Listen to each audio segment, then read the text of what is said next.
Hello everyone, this is Komal, your SST educator. Welcome back to your favorite channel Magnet Brains. Magnet brains आपको provide कराता है high quality education, वो भी बिल्कुल free of cost, kindergarten से लेके class 12 तक की सीबीएसई बोर्ड के कोर्सेज के साथ साथ आपको अदर स्टेट बोर्ड के भी कोर्सेज अवेलेबल है इन हिंदी मीडियम, जैसे कि UP board, Bihar board, Delhi board के कोर्सेज प्रॉपर सिस्टमैटिक वे में। कोई दिक्कत परेशानी आपको नहीं होगी। डेली प्रैक्टिस सेट के क्वेश्चंस भी मिलेंगे, प्रैक्टिस भी करते जाइएगा।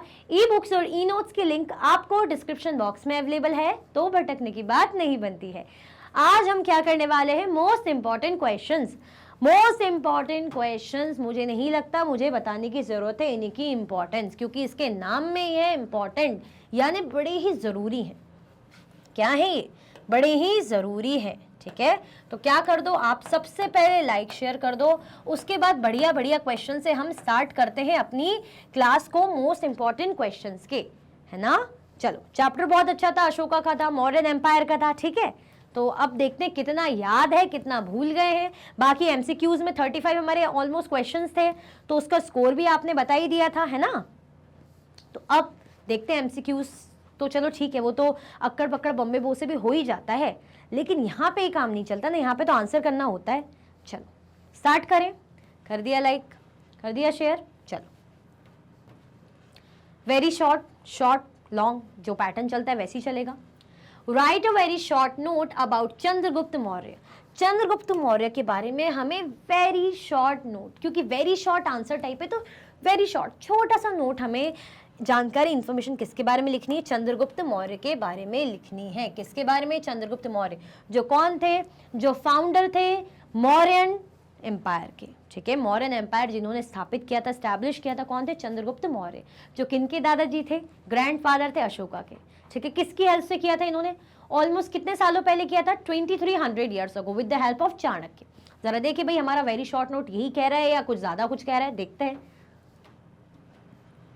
The Mauryan Empire was founded by Chandragupta Maurya more than 2300 years ago. Chandragupta was supported by a wise man named Chanakya और कौटिल्य। जैसे कि मैंने कहा, वही इंफॉर्मेशन है। क्या है इंफॉर्मेशन की? जो चंद्रगुप्त मौर्य है, जो मौर्यन एम्पायर, उसके फाउंडर कौन थे? चंद्रगुप्त मौर्य। ठीक है, किसने शुरू किया था? चंद्रगुप्त मौर्य ने, लगभग मोर देन 2300 ईयर्स अगो। कितने सालों पहले? 2300 ईयर्स अगो। ठीक है, 2300 सालों पहले से। Chandragupta was supported by a wise man, बड़े ही समझदार बुद्धिमान व्यक्ति ने इनकी मदद की थी। कौन थे वो? जिनका नाम था चाणक्य और कौटिल्य। जिनका क्या नेम था? चाणक्य था और कौटिल्य था। चाणक्य कौटिल्य दोनों कुछ भी बोलो, जैसे निकनेम वगैरह होते ना, इसी तरीके से। तो वेरी शॉर्ट नोट हो गया ना, बहुत ही शॉर्ट है। ठीक है, चलो, what do you mean by the term dynasty? जो टर्म है डायनेस्टी, इससे आप क्या समझते हैं, है ना। अगर मैं कह रही हूं कि चंद्रगुप्त मौर्य, उसके बाद बिंदुसारा, उसके बाद अशोका आए, तो डायनेस्टी है, मौर्यन डायनेस्टी। तो क्या है डायनेस्टी? हमने देखा था डायनेस्टी किसे बोलते हैं, जब सेम फैमिली के जो मेंबर्स होते हैं वो थ्रोन पे बैठते हैं, वो रूलर बनते हैं, तो उसको हम डायनेस्टी बोलते हैं। ठीक है, क्या यही हमारा आंसर कहता है? चेक करते हैं। When members of the same family, इसको हटा दे, when members of the same family become rulers one after another, the family is often called a dynasty. जब क्या है, मेंबर है सेम फैमिली के, क्या बनते? रूलर बन जाते। क्या बनते? रूलर बनते हैं, वन आफ्टर अनदर, एक के बाद एक। जैसे हमने देखा पहले, मैंने बताया ना आपको कि चंद्रगुप्त मौर्य बने, फिर उसके बाद बिंदुसारा बने, उसके बाद अशोका बने, तो एक के बाद एक बनते हैं, तो इसी फैमिली को क्या कहते हैं हम? डायनेस्टी। क्लियर? चलो, right one difference between tax and tribute. Tax और ट्रिब्यूट के बीच में हमें एक डिफरेंस, एक अंतर लिखना है। हमने देखा था टैक्स क्या चीज होती है, जो रेगुलर बेसिस पे देनी पड़ती है, रेगुलरली देनी है। लेकिन ट्रिब्यूट क्या था? वैरायटी ऑफ चीजें दी जाती थी, जो लोग देते थे विलिंगली और लेस विलिंगली, मतलब बहुत दिल से खुशी से दे रहे हैं या इतनी कुछ इच्छा नहीं है खास, इस तरीके से। ठीक है, जरा देखिए भाई हमारा डिफरेंस क्या बता रहे हैं। Taxes were collected on a regular basis. जो टैक्सेस हैं वो रेगुलर बेसिस पे कलेक्ट किए जाते थे, है ना, रेगुलर बेसिस पे कलेक्ट किए जाते थे। जो ट्रिब्यूट था वो कलेक्ट किया जाता था, and when it was possible from people who gave a variety of things more और लेस विलिंगली। ट्रिब्यूट भी लोगों से कलेक्ट किया जाता था, पीपल से, और कैसा बहुत सी वैरायटी ऑफ चीज़ें कलेक्ट की जाती थी, मोर और लेस विलिंगली, है ना, या तो भाई कोई मतलब दे रहे हैं दिल से या नहीं दे रहे, इस तरीके से। और जो टैक्स है वो रेगुलर बेसिस पे कलेक्ट किए जाते थे, रेगुलर था, ये ऐसा था कि कभी है कभी नहीं, इस तरीके का। क्लियर? चलो, Which city of the Mauryan Empire was the gateway to the northwest? Northwest के लिए Mauryan Empire की बात करें तो कौन सी सिटी गेटवे थी, बाहर जाने का रास्ता, ऐसे गेटवे हम बोलते हैं ना, गेटवे बाहर जाने का रास्ता, कौन सी सिटी थी? ये इस तरीके से अगर मैं बना दूं, ठीक है, ये नॉर्थ है, ये वेस्ट है, तो मॉडर्न एम्पायर समथिंग ऐसे यहाँ पे है मानो। अब यहाँ से उनको जाना है नॉर्थ वेस्ट के लिए गेटवे, तो कौन सी सिटी थी यहाँ पे इस पर्टिकुलर पॉइंट पे अगर बोलूं कौन सी सिटी थी, याद करो क्या नाम था उसका। ऑप्शन दूं मैं आपको, पाटलिपुत्र थी, उज्जैन थी या तक्षशिला थी? पाटलिपुत्र थी, उज्जैन थी या तक्षशिला थी? जल्दी बताइए, पाटलिपुत्र, उज्जैन या तक्षशिला, कौन सी सिटी थी? जल्दी जल्दी से बता दीजिए। गेटवे नॉर्थ वेस्ट के लिए तो हमने क्या देखा था, तक्षशिला थी यहाँ पे, ठीक है, कौन सी सिटी थी? तक्षशिला थी। देखते हैं हमारा आंसर क्या कह रहा है। Takshashila was a gateway to northwest including central Asia, while Ujjain lay on the route from north to south। अगर उज्जैन की बात करें तो उज्जैन क्या था, उज्जैन भाई नॉर्थ टू साउथ ले था, नॉर्थ से यहाँ से उज्जैन है यहाँ पे और यहाँ से साउथ जाने के लिए था। क्लियर? आया समझ में? आगे बढ़े, चलो। Write an important historical event which took place more than 2300 years ago। एक बड़ा ही महत्वपूर्ण हिस्टोरिकल इवेंट, एक ऐतिहासिक इवेंट है ना, बड़ा ही इंपॉर्टेंट ऐतिहासिक इवेंट जो कहाँ हुआ था, लगभग मोर देन 2300 ईयर्स अगो पहले हुआ था, जो 2300 सालों पहले हुआ था।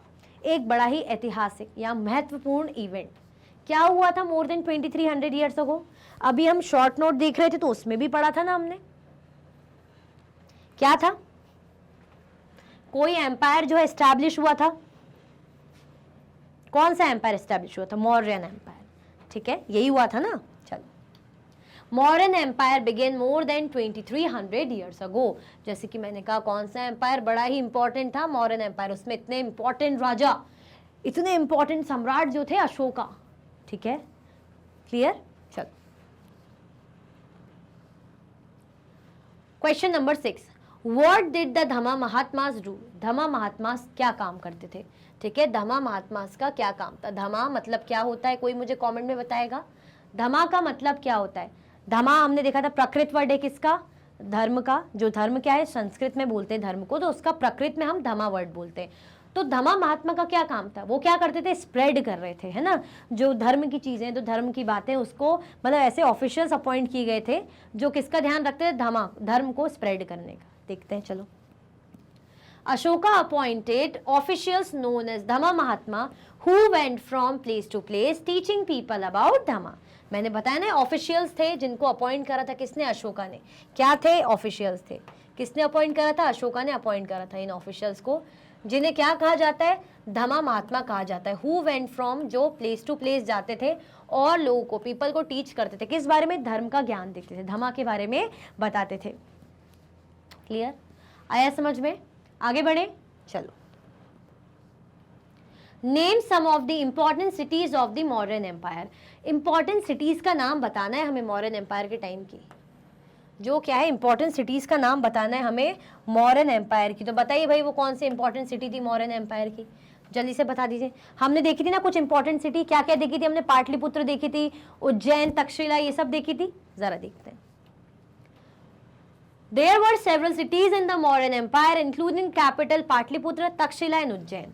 सिटीज तो ऑब्वियसली बहुत सारी होगी, लेकिन हम इंपॉर्टेंट बात करें तो कैपिटल तो सबसे पहले किसकी बात करेंगे? कैपिटल में पाटलिपुत्र कैपिटल थी, जिसको मॉडर्न डे हम पटना बोलते हैं आज के टाइम पे, और तक्षशिला और उज्जैन, ये इंपॉर्टेंट सिटीज थी। ठीक है, चलो। When did Ashoka कंक्वायर Kalinga? कब अशोका ने कलिंग को जो है कंक्वायर करा था, कब जीता था? कब अशोका ने कंक्वायर करा था, जीता था किसको? कलिंग को। जो कलिंगा वॉर हुआ था ना, जिसके बाद अशोका का क्या बोलते हैं, मतलब काफ़ी ज़्यादा वो हो गए थे कि यार ये मैंने क्या कर दिया, ये तो मुझसे बहुत बड़ी गलती हो गई है ना, मैंने लोगों की ज़िंदगियाँ बर्बाद कर दी। ठीक है, देखते हैं क्या था भाई। 8 years आफ्टर बिकमिंग किंग, है ना, हमने पढ़ा था ना, अशोका ने खुद ये बताया था, उन्होंने लिखा था धमा के बारे में क्या कहते हैं वो, यानी कलिंग वॉर के बारे में उनका क्या कहना है। तो लगभग जब वो गद्दी पे बैठे थे, जब थ्रोन में बैठे थे, यानी जब वो सम्राट बने थे, एम्परर बने थे, तो उसके 8 साल बाद उन्होंने कलिंग को जीता था। ठीक है, 8 ईयर आफ्टर बिकमिंग किंग, राजा बनने के 8 साल बाद उन्होंने कंक्वायर करा था कलिंगा को। हमसे पूछा ना कब किया था, तो राजा बनने के 8 साल बाद। क्लियर। चलो, what was the capital of the Mauryan empire, Mauryan empire की कैपिटल कौन सी थी, मौर्यन एम्पायर की कैपिटल कौन सी थी, जल्दी बताओ। अभी 1-2 क्वेश्चन पहले हमने देखा भी है, अभी भूलोगे तो फिर सोचना, फिर सोचना, फिर क्या होगा, फिर एक और वॉर होगा, है ना। कौन सा वॉर होगा, टीचर स्टूडेंट वॉर। चलो बताओ, कौन सी जो कैपिटल सिटी थी, क्या देखी थी हमने, पाटलिपुत्र नाम देखा था ना, जिसको मॉडर्न डे पटना हम कह रहे हैं। देखते हैं, Pataliputra was the capital of the Mauryan empire, Mauryan empire की कैपिटल कौन सी थी, पाटलिपुत्र। ठीक है, पाटलिपुत्र। आगे बढ़े, चलो। Name some of the countries where Ashoka sent his officials to spread Dhamma, कुछ कंट्रीज के जरा आप नाम बताइए कि जहां पे अशोका ने अपने ऑफिशियल्स को भेजा था धर्म को स्प्रेड करने के लिए, कि भाई धमा के बारे में आप लोगों को बताओ, टीचिंग्स दो, अच्छी अच्छी बातें सिखाओ, तो वो कंट्रीज के नेम बताने हैं। तो जरा बताइए कौन सी कंट्री थी, हमने कौन सी कंट्री देखी थी। एक एग्जाम्पल दे दूं, चलो मैं एक एग्जाम्पल मैं दे देती हूँ आपको, सीरिया, सीरिया, सीरिया, रिया को देखो, है ना, नहीं सीरिया, जल्दी बताइए। और कुछ नाम, एक तो मैंने आपको हेल्प कर दिया, हिंट दे दिया, और दूसरी कौन सी कंट्रीज थी, जल्दी बताइए, फटाफट से बता दीजिए, और कौन सी कंट्रीज थी। ठीक है, name some of the countries were Ashoka sent his official to spread Dhamma. देखते हैं हमारा आंसर, सीरिया था, इजिप्ट, ग्रीस एंड श्रीलंका। कहाँ भेजा था, सीरिया में भेजा था, इजिप्ट में भेजा था, ग्रीस और श्रीलंका में अशोका ने अपने ऑफिशियल्स को भेजा था धर्म को स्प्रेड करने के लिए। ठीक है, आगे बढ़े, चलो। Okay, so question number 11, what is the name of the book in which ideas of Kautilya were written down. अच्छा, जो कौटिल्य, पहली बात तो कौटिल्य कौन है, याद है कि भूल गए, कौटिल्य कौन है, हमने चाणक्य का नेम देखा था कि चाणक्य का जो है अदर नेम कौटिल्य। ठीक है, तो कौन सी बुक इन्होंने लिखी थी, चाणक्य ने कौन सी किताब बुक लिखी थी, जल्दी बताइए। चाणक्य ने कौन सी बुक लिखी थी, क्या नाम था उसका, क्या नाम था, हमने देखा था अर्थशास्त्र। ठीक है, जिसमें उन्होंने अपने आइडियाज मेंशन किए हैं, शेयर किए हैं।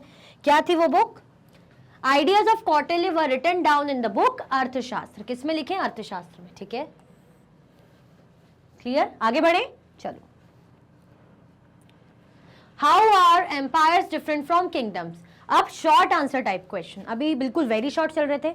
हमसे कह रहे हैं कि एम्पायर और किंगडम्स में क्या डिफरेंस होता है, और मैंने आपको क्या बताया था, एम्पायर क्या होते हैं, मैंने इस तरीके से आपको मैथ्स के फॉर्मूले, जैसे हम मैथ्स पढ़ते हैं ऐसे ही बताया था कि एम्पायर ग्रेटर देन होते हैं किससे, किंगडम से, ऐसा कुछ बताया था ना मैंने। एम्पायर किससे ग्रेटर देन होते हैं, किंगडम से। ठीक है, हर चीज इनको क्या चाहिए रहती, मोर, लार्ज, यही सब चाहिए रहता है। ऑफिशियल्स जो इनके अंडर काम करें, आर्मी में लोग ज्यादा चाहिए, बड़ी बड़ी आर्मीज चाहिए, बड़े बड़े एरियाज होते, रिसोर्सेज ज्यादा चाहिए, हर चीज ज्यादा चाहिए। ये डिफरेंस देखा था, है ना।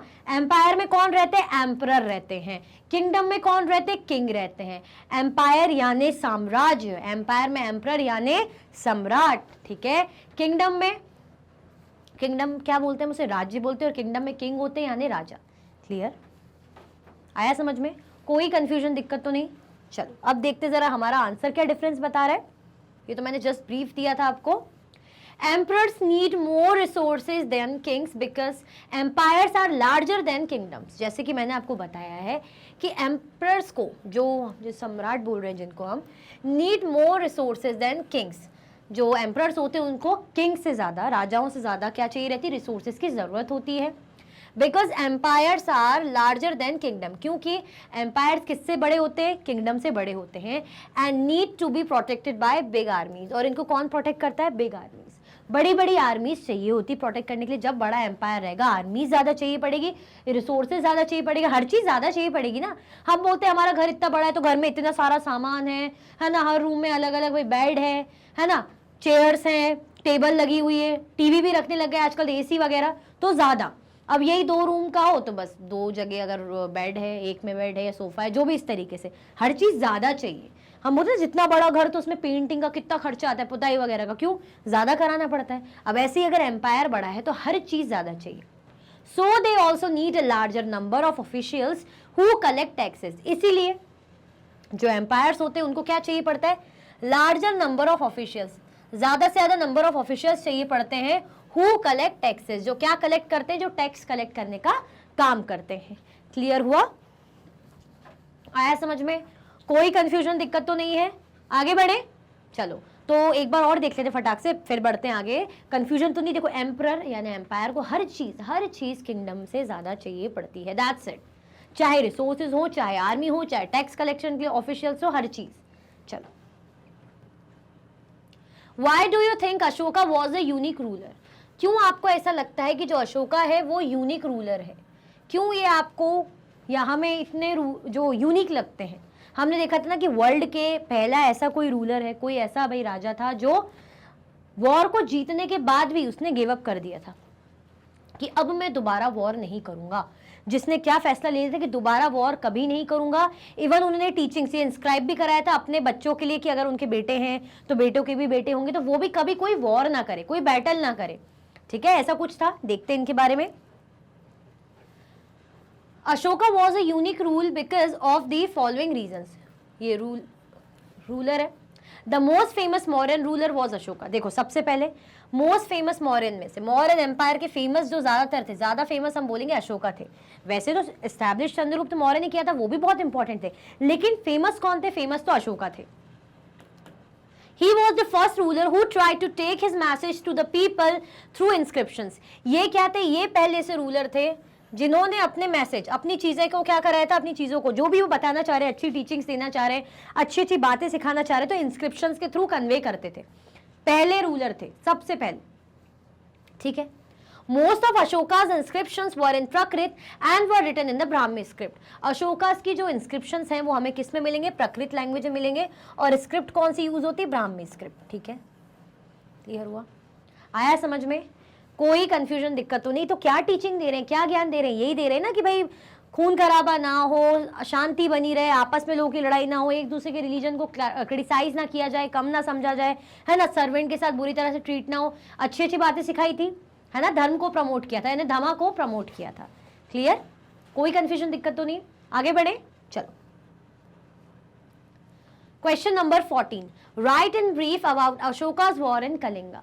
हमें जो अशोका का वॉर हुआ था कलिंगा में, उसके बारे में क्या एक ब्रीफ नोट लिखना है ना। कलिंगा में हुआ था जिसको हम बोलते हैं कोस्टल उड़ीसा, जो आज के टाइम पे जिसका नाम क्या रहते हैं? कोस्टल उड़ीसा हम बोलते हैं। वहां पे वॉर हुआ था, काफी ज्यादा भाई ब्लड शेड हुआ था, ब्लडी बैटल हुई थी, खून खराबा हो गया था, इस तरीके की चीजें हुई थी। देखते हैं। Kalinga is the ancient name of coastal Orissa. Coastal Orissa का एंशियंट नेम है क्या? कलिंगा। कोस्टल उड़ीसा का एंशियंट नेम क्या है? Kalinga. Ashoka fought a war to conquer Kalinga. Ashoka ने भाई युद्ध लड़ा था, क्यों? वॉर क्यों लड़ा था? बैटल क्यों लड़ा था?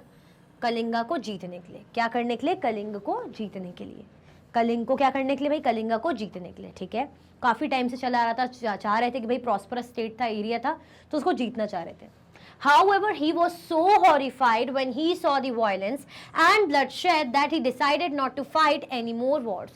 लेकिन जब उन्होंने क्या देखा कि अरे बाप रे, इतना सारा, इतना ज्यादा खून खराबा, है ना, जगह जगह खून, लोगों की लाशें पड़ी हैं, लोग भाई इंजर्ड है, घायल हैं, किसी किसी को प्रिजनर बना दिया, तो बहुत ज्यादा उन्हें बुरा लगा, उन्हें बहुत ज्यादा रिग्रेट हुआ कि ये मैंने क्या कर दिया, सिर्फ एक जगह जीतने के लिए मैंने इतने लोगों की बर्बादी कर दी।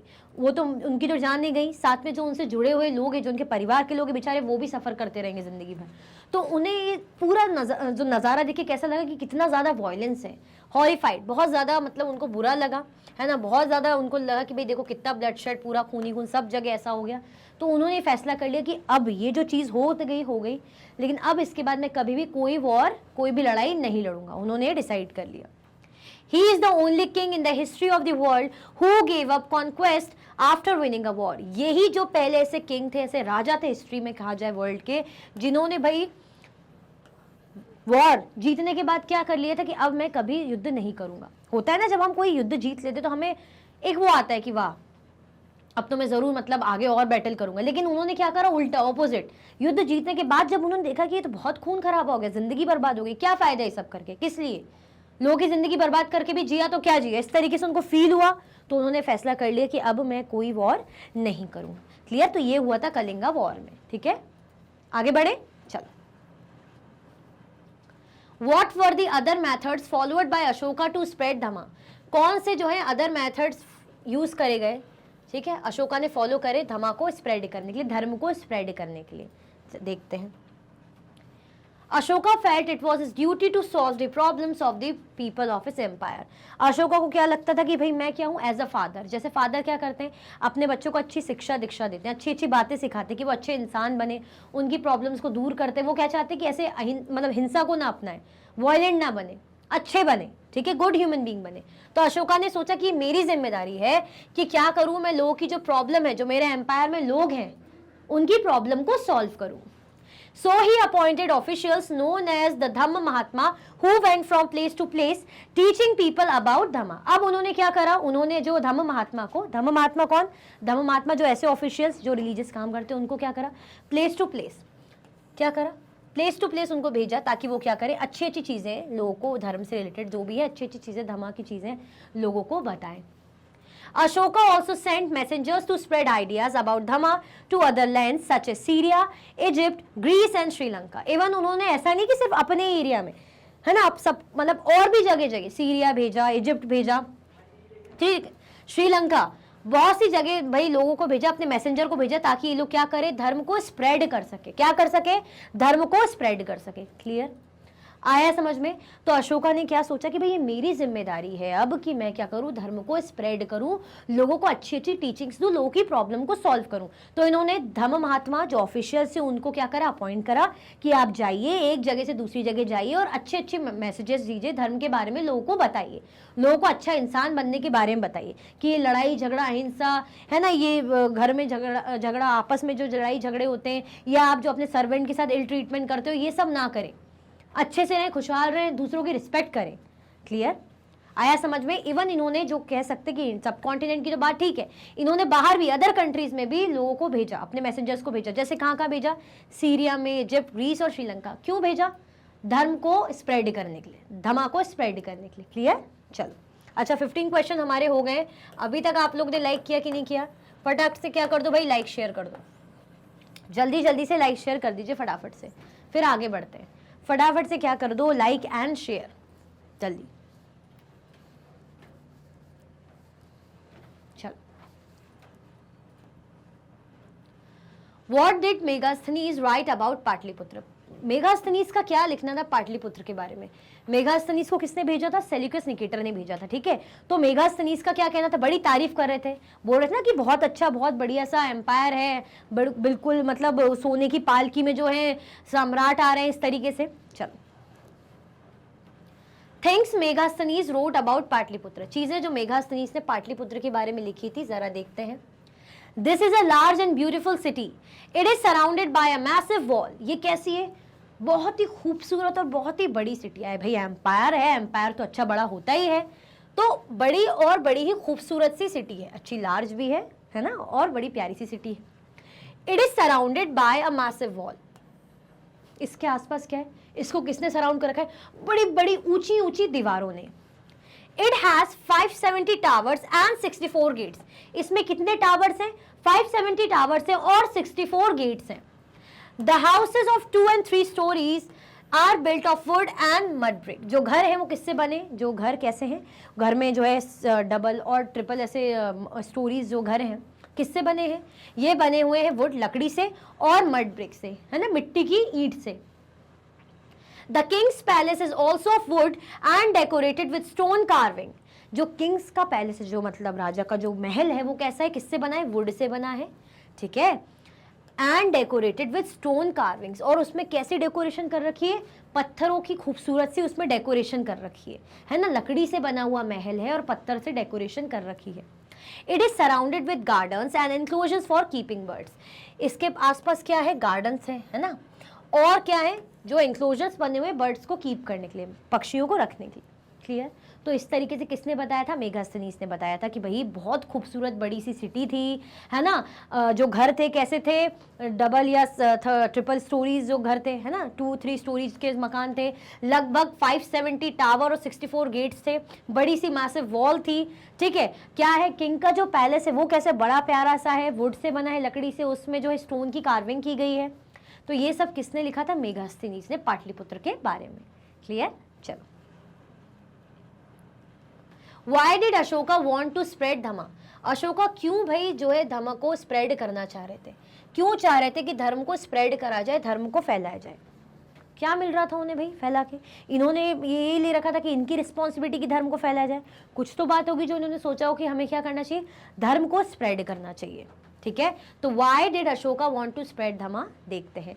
हमने देखा था ना कि जब उन्हें खुद फील हुआ कि मैंने इतना गलत किया, तो लोग भी क्या है, एक दूसरे से लड़ रहे हैं, एक दूसरे से जेलस कर रहे हैं, एक दूसरे के रिलीजन को क्रिटिसाइज कर रहे हैं, है ना, आपस में लड़ाई झगड़े हो रहे हैं। तो ये सबसे परेशान थे, काफ़ी चीज़ें उन्हें प्रॉब्लम दे रही थी, बहुत सी उनके पास परेशानियां थी जिनका वो सॉल्यूशन चाहते थे, ठीक है। देखते हैं।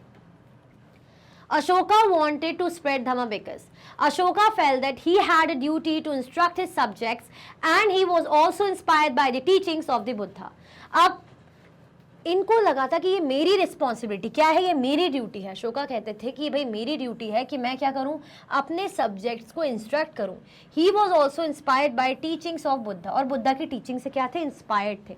किसकी टीचिंग से इंस्पायर्ड थे, बुद्ध भगवान की टीचिंग से इंस्पायर्ड थे। अच्छी अच्छी बातें जो बुद्ध भगवान ने बताई थी वैसे, ठीक है। और उन्होंने क्या सोचा था कि ये मेरी रिस्पॉन्सिबिलिटी, जैसे फादर होता है बच्चों को अच्छे से अच्छी बातें सिखाता है, जैसे कि मैंने बताया, ऐसे ही नहीं लगा था कि मेरे लोगों को अच्छा, मेरे सब्जेक्ट्स को अच्छा बताने के लिए ये मेरी ड्यूटी है कि मैं अच्छी अच्छी बातें सिखाऊं। A number of problems such as the people in the empire followed different religions and this sometimes led to conflict that troubled him a lot. बहुत सी चीज़ें उन्हें ट्रबल करती थी, दिक्कत देती थी, परेशानी होती थी। कैसी, जैसे लोग थे एम्पायर में, लोग थे तो अलग अलग रिलीजन को फॉलो करते थे, धर्म को फॉलो करते थे। And this sometimes led to conflict that trouble him a lot, और कई बार यही जो उनके बीच में कॉन्फ्लिक्ट होता था, अलग अलग धर्मों के बीच के लोगों में कॉन्फ्लिक्ट होता था, तो इसके कारण इन्हें भी परेशानी होती थी। जैसे हम बोलते हैं, अगर हमारी जगह पे आसपास में हम देखते हैं सोसाइटी में कि दो धर्मों के लोग लड़ रहे हैं, बहस कर, तो हमें भी प्रॉब्लम होगी ना, अच्छा नहीं लगेगा कि ये क्या हो रहा है, ये नहीं होना चाहिए। तो ऐसे ही वो देखते थे कि भाई मेरे राज्य में ये सब चीज़ें चल रही हैं, तो उन्हें ये सब पसंद नहीं आता था। Clear. Slaves and servants were ill-treated. Besides, there were quarrels in families and amongst neighbors. अब जो स्लेव थे, जो दास थे और सर्वेंट्स थे, उनके साथ भी गलत ट्रीटमेंट होता था, उनके साथ इल ट्रीटमेंट होता था। There were quarrels in families and among neighbour. Even बेचारे जो सर्वेंट है उनको तो इल ट्रीट किया जा रहा है, ह्यूमिलेट किया ही जा रहा है, मतलब उनको प्रताड़ित किया जाता है कि भैया स्लेव हो, आपके पास कोई राइट तो है नहीं, आपका तो जन्म ही इसी उसमें हुआ है, तो आपका तो काम ही है ये स्लेव रहना, ठीक है। हमारे ऑर्डर मानने पड़ेंगे, तो एक्सप्लॉयटेशन होता था, लेकिन कुछ कर नहीं सकते थे, ठीक है। साथ में ये देखा जाता था कि भाई फैमिली में, परिवार में इतना जो है लड़ाई झगड़ा हो रहा है, पड़ोस अड़ोस में लड़ाई झगड़े हो रहे हैं, तो ये सब किसे, अशोका को ट्रबल कर रहे थे। उन्हें अच्छा नहीं लग रहा था कि मेरे राज्य में क्या हो रहा है, लोग आपस में लड़ रहे हैं, लोग एक दूसरे से झगड़ रहे हैं, ये क्या चल रहा है, बेचारे जो स्लेव है उनके साथ गलत तरीके से व्यवहार हो रहा है।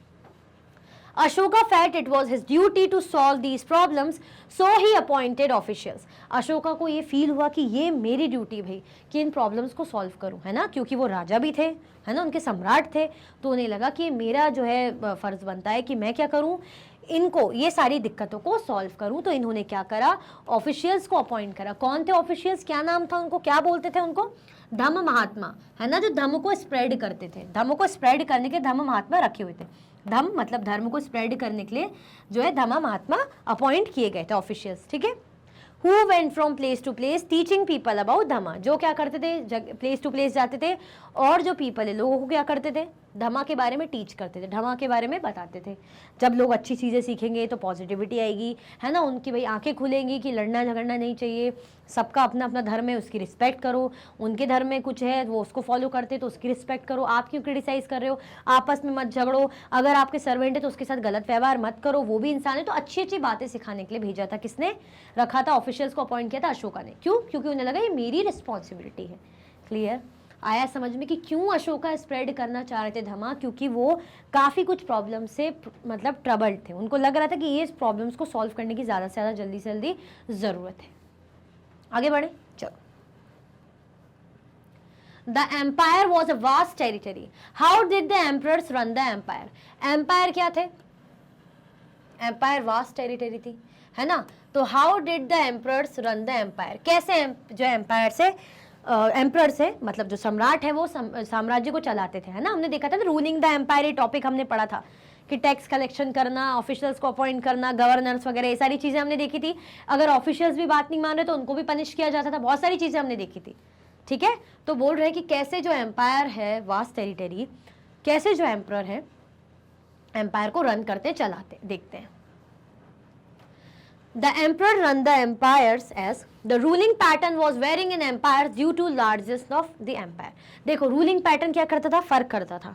रूलिंग पैटर्न में एक फर्क आता था क्यों आएगा, क्योंकि एम्पायर बहुत बड़ा था, तो बड़े चीज को थोड़ा सा मेंटेन करना, उसको इक्वली जैसे हैंडल करना हर जगह थोड़ा सा डिफर करता है। कहीं अच्छे से हो सकता है, कहीं थोड़ा कम हो, कहीं बेकार तरीके से हैंडल हो, है ना, क्योंकि बड़ा वास्ट एम्पायर था। छोटे से एरिया को तो आप आराम से कंट्रोल करोगे, अगर आपके पास बड़ी जिम्मेदारी तो थोड़ा सा सोचोगे ना कि यहाँ भी मैनेज करें, वहां भी इस तरीके से। तो the ruling pattern was varying in empire due to largeness of the empire. The area around Patliputra was under the direct control of the emperor, meant that officials were appointed to collect taxes from farmers, herders, craft persons and traders who lived in villages and towns in the area। अब जो area था किसके, पाटलिपुत्र के पास, पाटलिपुत्र के आसपास का area. Pataliputra क्या थी, कैपिटल थी, ठीक है, ये ध्यान रखना। क्या पाटलिपुत्र क्या थी, पाटलिपुत्र मौर्यन एम्पायर की कैपिटल थी, है ना।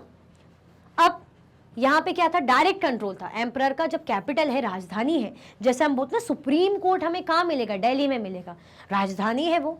अगर हम झंडा फहराया जाता है 15 अगस्त को हम देखते हैं, 26 फरवरी को जनवरी को हम देखते हैं तो क्या होता है, दिल्ली में ही हम देखते हैं ना। जो मेन हमारे जो फ्लैग को जो करते हैं, ध्वजा को लहराया जाता है, झंडे को, कहाँ हम लाल किले में से देखते हैं, कहाँ है ये, दिल्ली में। तो पाटलिपुत्र किसके अंडर में था, डायरेक्ट कंट्रोल एम्परर के अंडर में था। मतलब जो ऑफिशियल्स थे उनको अपॉइंट किया गया था, वो क्या करते थे, टैक्स कलेक्ट करते थे यहाँ के लोगों से, है ना, कर वसूलते थे। जैसे फार्मर से टैक्स वसूलते थे, हर्डर्स हैं, है ना, क्राफ्ट पर्सन से टैक्स लेते थे, ट्रेडर से टैक्स लिया जाता था। Who lived in villages and towns in the area, जो भी गांव या टाउन्स में रहता था उस एरिया में, तो उन सबसे क्या करा जाता था, मतलब जैसे फार्मर, ट्रेडर, हर्डर्स की हम बात करें, इनसे टैक्स कलेक्ट करने का काम करते थे officials. Many of these officials were given salaries and these officials punished those who disobey the ruler's orders। अब जो ये ऑफिशियल्स हैं इनको क्या करा जाता था, इनको जो है सैलरीज भी दी जाती थी। काफ़ी सारे जो ऑफिशियल्स थे उनको सैलरी भी मिलती थी, भाई तनख्वाह के लिए इंसान काम करता है। अगर कुछ ऑफिशियल्स जो क्या करते थे, इन ऑर्डर को नहीं मानते थे, कुछ ऑफिशियल्स जो इन ऑर्डर को नहीं मानते थे, उनको क्या करा जाता था, उनको पनिश किया जाता था। तो इस तरीके से भाई एम्पायर चलता था। इतना बड़ा एम्पायर, उसको मैनेज कैसे करते थे, कि हमने देखा कि एम्पायर अच्छा बड़ा था तो थोड़ी सी चीजें वरी करती थी। हमने देखा पाटलिपुत्र क्या थी, कैपिटल थी, और डायरेक्ट कंट्रोल किसके अंडर थी, एम्परर के अंडर थी, ठीक है। जो है ऑफिशियल्स को अपॉइंट किया गया था टैक्स कलेक्ट करने के लिए, फार्मर्स, हर्डर, क्राफ्ट पर्सन, इनसे टैक्स कलेक्ट किया जाता था। जो बहुत से ऑफिशियल्स थे उनको सैलरी भी मिलती थी। साथ में जो है बाकी ऑफिशियल्स, उनको अगर कोई भी ऑर्डर नहीं मान रहे, डिसोबे कर रहे हैं, तो उनको पनिशमेंट भी मिलती थी। Clear. Messengers went to and fro and spies kept a watch on the officials, and of course the emperor supervised them all with the help of members of the royal family and senior ministers। जो messengers थे उनको भी भेजा जाता था। जो messengers हैं वो जाते थे जगह से, एक जगह से दूसरी जगह, और जो स्पाइस है वो क्या करते थे, जो बोलते ना नजर रखने वाले जासूस, वो इन पे नजर रखते थे, ठीक है। End of course the emperor supervise them all, और जब कोई है किन्हीं को काम दिया है तो उनको सुपरवाइज करने के लिए भाई जासूस रखें, मतलब उन पे नजर रखने के लिए जासूस रखें। अब जो जासूस हैं, जो लोग हैं, वो ढंग से काम कर रहे नहीं, तो उनको सुपरवाइज कौन करेगा, उनको तो भाई एटलास एम्परर तो सुपरवाइज करेगा ना। एम्परर है भाई, सम्राट है, तो कुछ तो सुपरवाइज करेगा, वो तो देखेगा ना कि जिनको रखा हुआ है वो ढंग से काम कर रहे हैं नहीं कर रहे, दूसरों पर नजर प्रॉपरली रख रहे हैं कि नहीं रख रहे। With the help of members of the royal family and senior ministers, किनकी हेल्प से, जैसे इनकी हेल्प कौन करता था, ये सुपरवाइज करने में कौन थे, रॉयल फैमिली के मेंबर्स हो गए, और सीनियर मिनिस्टर्स, ये काम करते थे। The other areas or provinces were ruled from a provincial capital such as Taxila or Ujjain, although there was some amount of control from Patliputra। देखो इंपॉर्टेंट जो सिटीज की हम बात करें इनके एम्पायर के अंदर, मौर्यन एम्पायर के अंदर, तो पाटलिपुत्र तो कैपिटल थी, है ना। बाकी जो इंपॉर्टेंट कौन से थे, एक तक्षशिला और उज्जैन। तक्षशिला उज्जैन ये भी बड़ी इंपॉर्टेंट सिटीज थी। तो जो अदर एरियाज थे प्रोविंसेस के, उनको कौन रूल करता था? प्रोविंशियल कैपिटल जो थी उसमें तक्षशिला और उज्जैन, और उनमें कुछ कंट्रोल किसमें था? पाटलिपुत्र से भी रहता था क्योंकि कैपिटल थी। The royal prince were often sent as governors, local custom and rules were probably followed. जो रॉयल, जो राजकुमार वगैरह रहते होंगे भैया ना, शाही जो लोग रहते होंगे, उनको गवर्नर बना के ऐसे भेजा जाता था।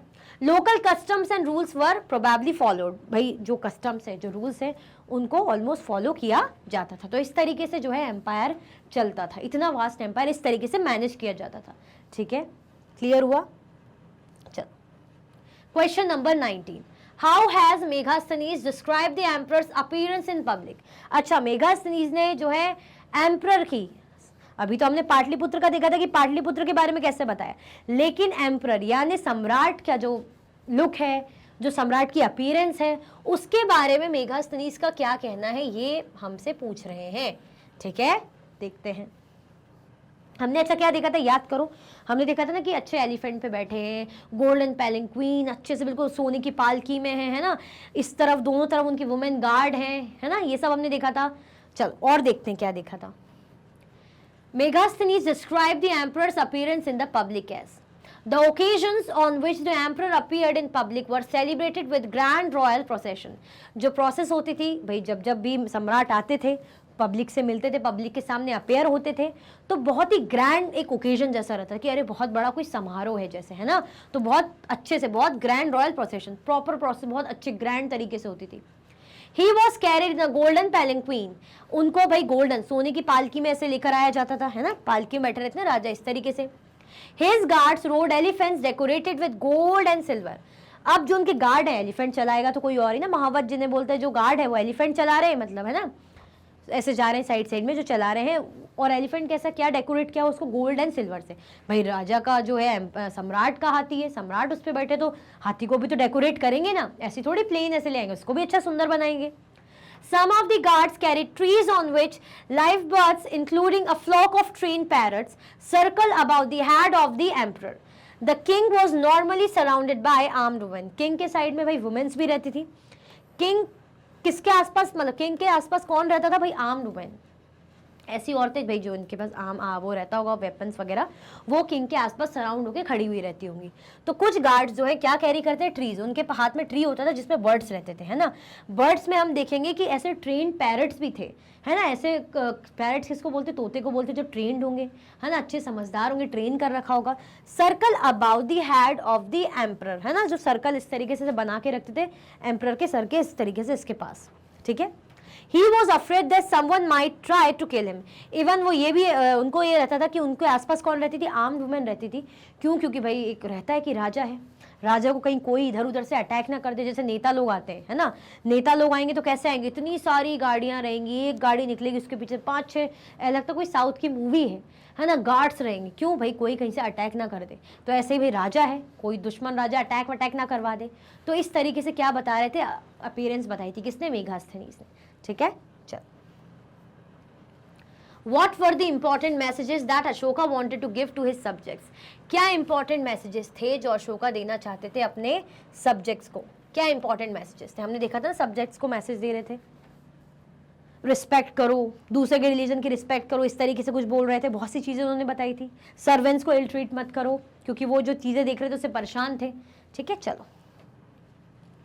Ashoka's message to his subjects: people perform a variety of rituals when they fall ill, when their children get married, when children are born, or when they go on a journey। अब उन्होंने ये कहा था कि सबसे पहले अपने उसमें ये लिखा था, बताया था कि जो लोग हैं वो क्या करते हैं, वो जैसे ही वो क्या करते, बहुत से रिचुअल्स करते, बहुत से रीति रिवाज फॉलो करते। ठीक है। जब किसी बच्चे का जन्म होता है तो तब कुछ पूजा वगैरह कराएंगे, कोई कहीं बाहर जर्नी पे जाता है तो उसके लिए भाई वो करेंगे, है ना, किसी की शादी होती है तो उसके लिए रिचुअल करेंगे। These rituals are not useful. ये जो रिचुअल है ये यूजफुल नहीं है, ये जो रिचुअल्स है वो किसी काम की नहीं। ये मैसेज उन्होंने अपने सब्जेक्ट को दिया था। If instead people observe other practices this would be more fruitful. What are these other practices? उनका कहना है कि जो रीति रिवाज जो फॉलो किए जाते हैं ना, कि अगर कोई दूर जा रहा है, जर्नी पे जा रहा है, किसी की शादी हो रही है ना, किसी के यहाँ कोई बेबी हो रहा है, तो ये क्या कर रहे हैं, तब आप प्रॉपर रिचुअल्स करते हो। लेकिन ये जो रिचुअल्स है किसी काम की नहीं है। जब ये रिचुअल्स काम की नहीं है तो फिर काम का क्या है? यही बोल रहे हैं ना कि फिर जब ये फ्रूटफुल नहीं है तो what are these other practices? और कौन सी दूसरी प्रैक्टिस है जो फ्रूटफुल है? These are being gentle with slaves and servants. देखो ये क्या है, अगर आपके यहाँ दास है, अगर आपके यहाँ नौकर है, तो उनके साथ कैसे रहो? सॉफ्टली, जेंटली बिहेव करो, तरीके से उनके साथ बिहेव करो, है ना। उनके साथ गलत ट्रीट मत करो, उनको इल ट्रीट मत करो, ठीक है। रिस्पेक्टिंग वंस एल्डर, अपने जो अपने से बड़े हैं उनकी इज्जत करो। Treating all creatures with compassion, जो सारे क्रीचर्स हैं उनको क्या करो, कंपैशन से ट्रीट करो। उनको कैसे ट्रीट करो भाई? प्यार से, एम्पैथी से, सिंपैथी से, है ना। ऐसा नहीं कि बिल्कुल रूडली आप बात करो, किसी की मदद नहीं करो। सबको क्या करो, सबको, कोई भी क्रीचर हो भाई, एनिमल्स हो गए, बर्ड्स हो गए, है ना, जो भी क्रीचर्स हैं उन सबको अच्छे से ट्रीट करो। ऐसा नहीं कि इंसानों से, जानवर हैं, चिड़िया मिल गई आपको, जीव जंतु जो भी, सबसे। क्लियर? तो ये टीचिंग्स कौन दे रहे थे? अशोका अपने सब्जेक्ट को देना चाह रहे थे कि आप ये जो रिचुअल्स वगैरह करते हो ये किसी काम के नहीं है, उसके बदले दूसरों की रिस्पेक्ट करो, दूसरों की मदद करो, दूसरों से कंपैशन दिखाओ, तो वो ज़्यादा काम का है, ठीक है। और ये अच्छी बात भी है। ये क्या है? ये अच्छी बात भी, इसमें कोई भाई डाउट वाली बात नहीं है। Giving gifts to Brahmins and monks, क्या करो भाई, ब्राह्मण हो गए, मॉन्क्स हो गए, भिक्खूज हो गए, जो उनको गिफ्ट्स दो, उपहार दो। It is both wrong to praise one's own religion और क्रिटिक्स अदर, ये भी बहुत गलत है।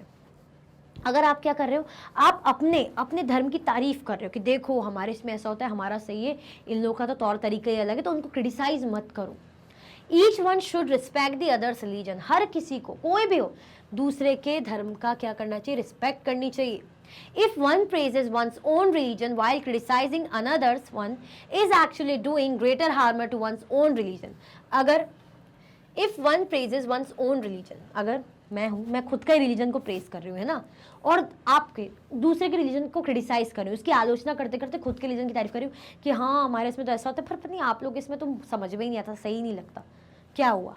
One is actually doing greater harm once own religion. ये करने का मतलब क्या, आप खुद के ही धर्म को क्या कर रहे हो, खुद के ही धर्म को हार्म पहुंचा रहे हो। धर्म कभी ये नहीं कहता कि दूसरों की बेइज्जती करो, दूसरे धर्म की आलोचना करो, धर्म ऐसा कभी नहीं कहता। धर्म बोलता है अच्छे काम करो, अच्छे एक्शन करो, अच्छे कर्म करो, ठीक है, लोगों की मदद करो। कभी धर्म ने कहा है, किसी धर्म में ये लिखा है कि दूसरे धर्म की आलोचना करो? कभी कहीं नहीं लिखा होगा। तो क्यों करते हो?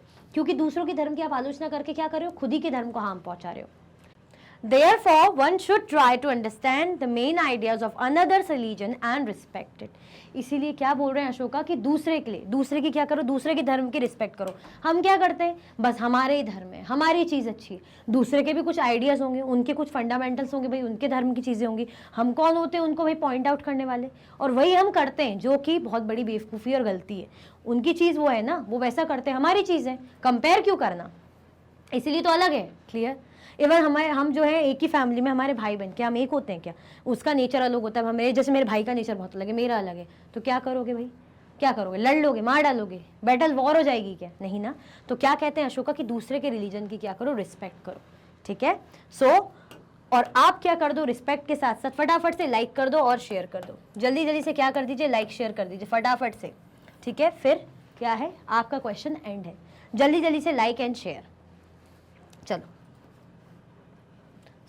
इसी के साथ भाई हमारा जो है मोस्ट इंपॉर्टेंट क्वेश्चन एंड होते हैं। बहुत ही अच्छे इंटरेस्टिंग क्वेश्चंस थे। कमेंट में मुझे ज़रूर बताना, अच्छी अच्छी बातें भी सीखने को मिली। देखो पढ़ रहे हैं पर अच्छी अच्छी बातें भी सीख रहे हैं, ये होती है बहुत बढ़िया बात। एक तीर से दो निशान बोलते हैं ना, वही वाली।